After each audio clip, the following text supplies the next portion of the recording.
Video చూసిన ప్రతి ఒక్కరు కూడా తల్లిదండ్రుల్ని అత్తమామల్ని బాగా చూడాలి. చూడకపోతే నువ్వు ఏదైతే చేసావో అదే నీ ఇంటి మీదకి వస్తుందంట. ఉదయ మొట్టమొదటి అధ్యాయం 15 చెప్తుంది. నువ్వు చేసేది నీ నెత్తి మీదకి వస్తుంది. ఈ దినము నీ తల్లిదండ్రుల్ని నీ అత్తమామల్ని నువ్వు చూడలేదు కనుక ఒక దినము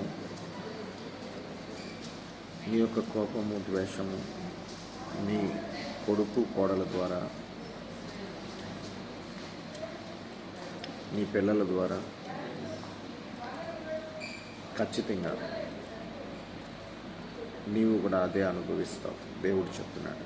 దయచేసి ఈ వాక్యము ఎంతమందికి అర్థమైందో వారు సరి చేసుకొని తల్లిదండ్రుల్ని ప్రేమించండి, అత్తమామల్ని ప్రేమించండి. God bless you all.